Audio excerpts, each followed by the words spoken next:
Under the gray sky of a small town, where time had worn down the old streets, the soft sound of footsteps echoed on the cold, damp ground. A thin, mud-covered figure quietly weaved through the alleys. It was Rusty, a dog who once had everything, and then lost it all. Rusty used to be a beloved pet. Mornings spent basking in the sun on the porch, afternoons playing in the garden with his young owner. It was paradise. But one stormy day, the family packed up and drove away in a truck, leaving Rusty behind in the muddy rain. He chased after them desperately, until there was nothing left in sight but mist and dirt. They were gone, and never came back. Time passed. Rusty survived on instinct. He no longer trusted human hands. Pitying glances, angry shouts when he wandered near trash bins, all became things to fear. His once silky fur turned to tangled clumps, and his bright eyes dulled with exhaustion. No one asked his name. No one cared until one morning. While Rusty was trembling, scavenging for food by an old bakery, a warm voice spoke up. "You must be very hungry, huh?" Little girl, small, with a side ponytail and gentle eyes, held out a piece of warm bread.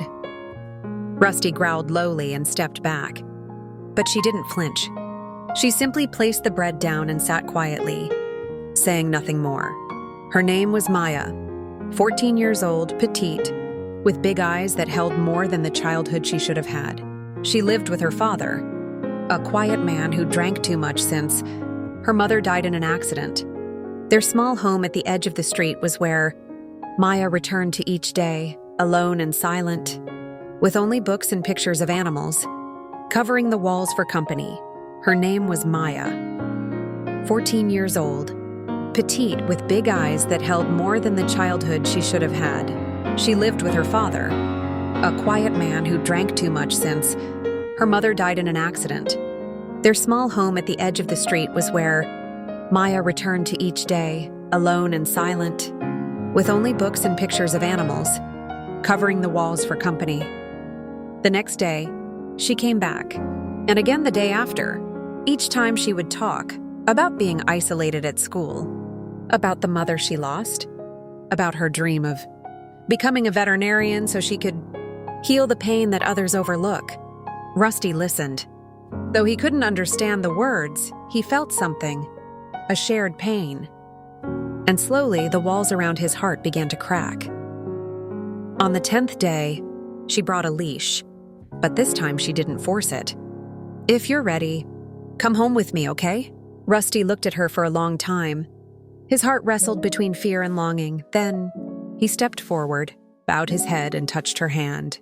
A small touch, but filled with trust. The first time Rusty stepped into Maya's house, he didn't dare lift his head. Every little noise, a creaking door, a clinking glass, made him flinch. He curled up in a corner, always watching Maya, wary. Maya knew Rusty needed more than just a home. He needed healing. She took him to a small veterinary clinic on the corner, where Dr. Lin, an old friend of her mother's, worked. He's severely malnourished, has a skin infection and mild wound on the hind leg. But worse, he's terrified. He might have been abused. Maya held Rusty tightly as he trembled on the exam table. "I'll heal him, just like he's healing me." For weeks after, Maya brought Rusty in for vaccinations, gave him medicated baths, applied ointments, and spent hours grooming him. Once, during a bath, Rusty suddenly curled up and whimpered, a sound Maya had never heard before. She knelt beside him, eyes filling with tears. "No one will ever hurt you again, I promise." 3 months later, Rusty was almost unrecognizable. His coat gleamed golden, his wounds healed, and most importantly, life had returned to his eyes. Every afternoon, Maya took him to the park. He dashed around chasing butterflies, barked softly at the children, and sometimes returned just to lick Maya's hand. A silent thank you. Rusty still didn't bark much, but each look he gave now held trust dot in Maya's small room, beside the photo of her mother, with the words, "We saved each other, Every night, Rusty lay next to Maya, resting his head on her legs. And whenever Maya dreamed of sad memories, Rusty would press himself closer, not to protect her, but simply to be there. They were no longer alone. They were family.